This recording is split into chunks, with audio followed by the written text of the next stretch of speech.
Welcome back to looking at political parties in Chapter 8 of the textbook.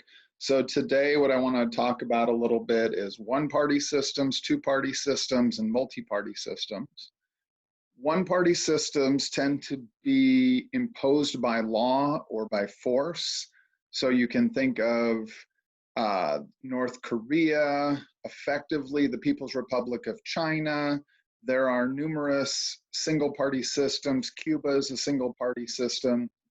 Now, in single-party systems, both currently and historically, there are serious concerns about representation. Large segments of the population are excluded. There's no effective opposition party to act as a check on the party in power. So if you think about Madison's Federalist number 10, he talked about the inevitability of factions. They're sown in the nature of man.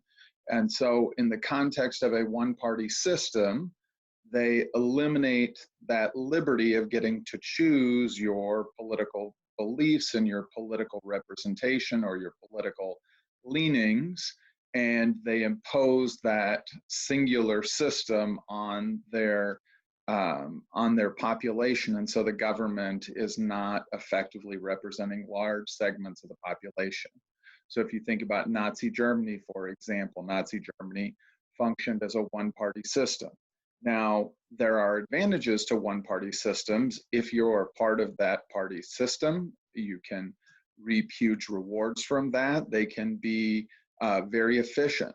Now, efficiency is often held up as an example of a positive in governmental efficiency, but with the Nazi example, clearly their efficiency was part of the horror of that regime, that when a regime is imposing or trampling on the rights of individuals, then doing so efficiently is hugely problematic. We saw it with the Holocaust. We see it right now with the repression of Uyghurs in the People's Republic of China, that a single party efficient system can efficiently trample on people's rights and liberties and their lives in many cases. So last night I was talking about America having a two-party system. Now, our two-party system is not imposed by law. Most political scientists say it is a function of how our system operates. We have single-member electoral districts, and those electoral districts are winner-take-all, what we call first-past-the-post or plurality elections. So to quote the great political philosopher Ricky Bobby from Talladega Nights, if you ain't first, you're last.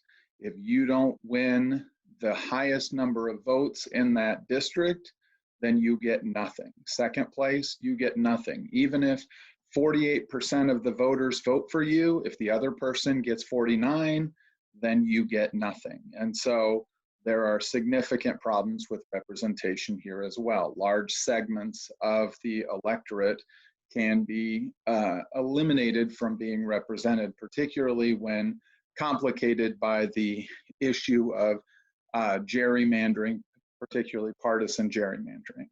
Another downside of these winner-take-all, first-past-the-post two-party systems is that it can create an us versus them mentality. And so the hyper-partisanship that we see in society today can in large part be attributed to that two-party system. Sometimes it can cause apathy among voters if they feel that neither party represents their interests. So if you are on the far right of the political spectrum, say you align with the Constitutional Law Party, or if you're on the far left, you're a socialist, you might believe that both of the political parties in the American system don't represent you, and therefore there's little incentive for you to participate because they don't represent what you believe. This can create districts that are less competitive, particularly when you have demographic realities where certain districts are disproportionately one party identification. So if you are a Republican living in San Francisco, it can lead to apathy because the registered Democrats have such a huge advantage that you see little reason to participate. Or if you are a liberal who lives in, say, central Wyoming, you may feel just as disenfranchised. Sometimes two-party systems, the party in control can refuse to relinquish power, and that can lead to chaos and turmoil and civil war. So when we look at the process of democratization in a society, the willingness of the party in control to peacefully transition and relinquish power to the opposition is a major step in the evaluation of whether a society is truly functioning as democratic. So in our case, that happened in the election of 1800 when the Democratic Republicans won that election, and the Federalists peacefully gave up power to their sworn political enemies. And so in that first party system, the parties emerged in the 1796 election of Adams versus Jefferson. But in 1800, the Democratic Republicans won and seized power, and that peaceful transition was a major milestone in establishing us as a truly functioning democracy. Sometimes in two-party systems, when that power transitions, there can be retribution by the party that seizes power. They can seek to undo everything that their opponents had done in the previous terms. There can also be bloodletting in some circumstances. Now, political scientists say that a two-party system, while it is less representative and it can create voter apathy and it can lead to that kind of hyper-partisan us versus them mentality, it is often seen as promoting centrism.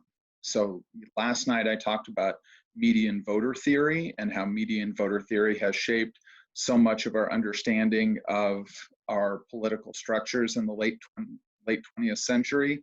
So with Downs' rational choice model, the idea that it is advantageous for the parties to pivot towards the center in general elections should promote more of a moderate centrist system of government. And so that is seen as a positive in a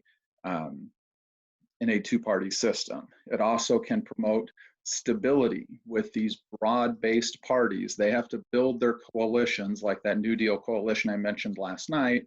They have to build their coalitions before elections, and that centrist nature can lead two-party systems to be much more stable than multi-party systems, and much less repressive than single-party systems. And so that stability can promote the rule of law and protections of fundamental rights. You have checks and balances that don't exist in a one-party system. The median voter theory element discourages radicalism, and it tends to exclude radical voices. So you have the more fringe elements of society are not legitimized by having a seat at the table in government, and it's simpler for voters. We saw that as the Democrats were looking at their field of candidates running for president before the Iowa caucus. It was hard for many voters to try to process 15 or 20 different candidates and how they might evaluate all those different options. And so in a two-party system, you're given an either-or choice, basically. Which of these two parties and or candidates do I most align with? And so it can make it simpler, and a lot of voter apathy is driven by a lack of time and energy and resources to devote to research the various parties running in an election. So the last option that leaves us is what is most prevalent in the world. So just because we have a two-party system doesn't mean it's the most prevalent model. In fact, multi-party systems are the most prevalent model in the world. And from country to country, that can vary from a four-party system, 6, up to dozens, maybe 20 parties in a given system. And so if one-party systems are generally imposed by force and by law, two-party systems by single-member districts, winner-take-all, first-past-the-post elections, then we have to ask what leads to multi-party systems. Well, there are a variety of options. One is what's called proportional representation, and this is a very common model where instead of having single member electoral districts for the national legislature, the seats are allocated based on what percent of the vote, the popular vote, does a given party earn. Now, those systems generally have some type of threshold or hurdle that a party has to get over, frequently 5 to 10%, to try to address that concern of legitimizing radical voices. And so sometimes if that hurdle is not there, you can get more extremist voices and they can become legitimized in a society, and that can be very problematic. It can be, the legislature can become so fragmented that it ceases to function. Another option is what's called mixed member parliaments. And this is what Germany has, this is what South Korea has, which is a blend of both single member districts and proportional representation. So in those mixed member parliaments, you have voters casting multiple votes in a single election. And I'll talk about that in just a second here with the German example.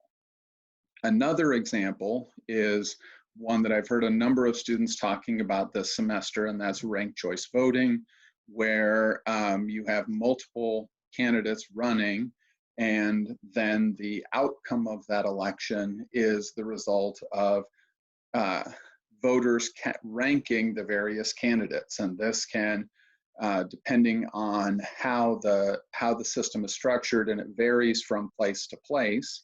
One example here in the United States that has ranked choice voting is the state of Maine in their congressional elections. And so in their congressional elections, rather than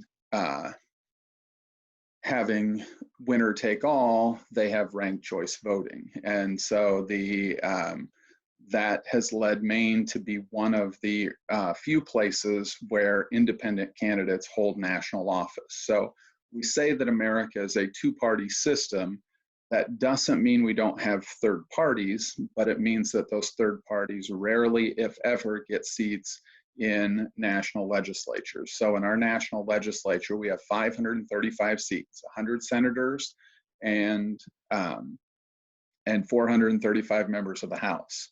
So of those seats, 535 seats, all but 3 are either Republicans or Democrats. So you have Bernie Sanders, who is an independent senator from Maine. You have Angus King, who's the independent senator from the state of Vermont, or state of Bernie Sanders is the independent senator from Vermont. Angus King is the independent senator from Maine. And then there is one member of the House of Representatives from Michigan's 3rd District, whose name escapes me right now, Amash, I believe is his last name, who was elected as a Republican, then broke ranks with the party, became an independent, and has just recently, just this month, announced that he is realigning as a libertarian. And so he is the only libertarian member of Congress. And he has announced exploring a libertarian bid for the presidency in 2020. So that's what we mean by America having a two-party system. So so in ranked choice voting, the voters rank who is their first candidate, who is their second candidate, third candidate, and so on. And if you have multi-seat districts instead of single-member districts, then that ranked choice voting leads to a more proportional, more representative delegation, and it also encourages multi-party systems. Now, in many cases, multi-party systems can become unstable because you don't have a governing majority party, and this can lead to frequent elections, particularly in parliamentary systems that are multi-party, where you can have a no confidence vote. This can lead to difficulty building coalitions, as you have to bring disparate parties together. Now, in terms of positives of a multi-party system, they're generally seen as more representative. You're not excluding these large swaths. In a two-party system, you could be 20 or 30% of the electorate and get 0 seats, whereas in a multi-party system, particularly a proportional representation system, you're going to get 20 to 30% of those seats based on how those are allocated. So they're seen as more competitive. They can can force coalition building and kind of combat some of that us versus them mentality, and force working together and cooperation. And so all of those are positives of multi-party systems, the one that's most frequently cited being the representative nature. So I'm going to screen share here for just a second and show this in the German example. So this.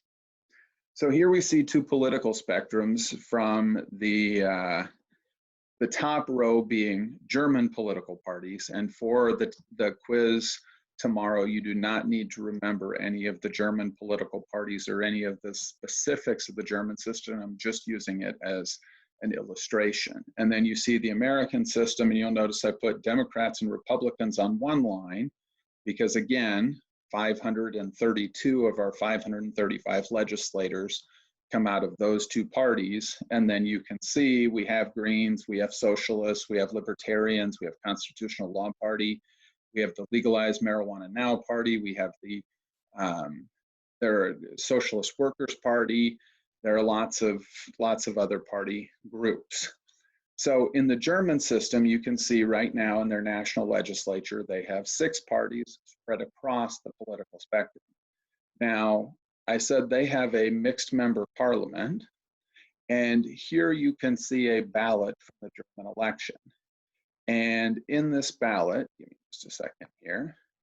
In this ballot, on this side, the first vote, you'll notice that it lists candidates by name. So this has people's names right here, and then it identifies what party they are. So Bjorn Torze is a member of Die Linke Party, or Dr. Bartels is a member of the SPD.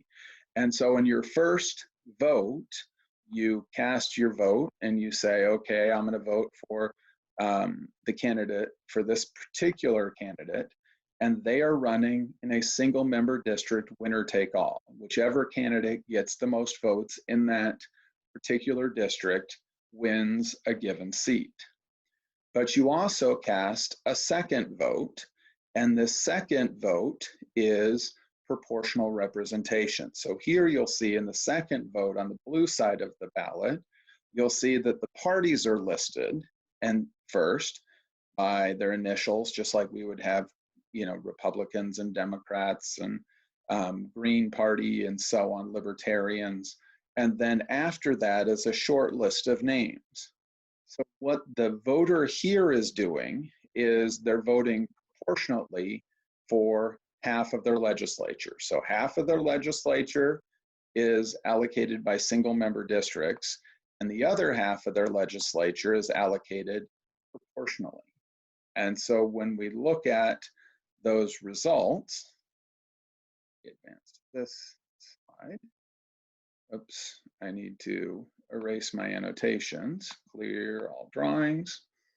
So if we look at these results, it's a little confusing in this chart, but right here, this gray line that cuts across, that is that threshold that I mentioned. So in the second proportional vote, the percentage of voters who cast for a given party, you have to get in the German system at least 5%. So the CSU passed that threshold with 6.2, but the Free Voters Party with 1% didn't, or the Pirate Party here with 0.4%. There just aren't enough pirates in Germany to justify giving them seats in the national legislature. The Pirate Party is actually a party that exists in multiple countries in Western Europe. So then you can see the constituency votes here, constituency seats, those are the single member districts. And in the case of the German system, these single member district, first past the post, winner take all elections lead to effectively a two-party system. SPD, or what they would call the Red Party, And then the CDU and CSU are effectively the same party. They are the Black Party, the Christian Party, Christian Social Union in Bavaria. So in Bavaria, they go by a different name, and the rest of the country, they're called the CDU. So here, outside of the 59 constituency seats for the SPD, and 185 and 46, so 231 seats for the CDU-CSU, really there are just a few other seats that were won in outright districts, just like we have Bernie Sanders and Angus King and this third district representative from Michigan whose name I can't remember very well. So you can see just a few kind of straggler parties. But because they allocate half of their legislature based on proportional representation, you have parties like the Free Democrats, their yellow party, who won 0 seats in those outright constituencies, but they won almost 11% of the vote nationally. So in our system, winning 11% gets you nothing. In their system, it got the Free Democrats 80 seats. Or similarly, we have a Green Party movement. They have a Green Party movement. Their Greens only won 1 seat in the constituencies, but it made up about 9% of voters.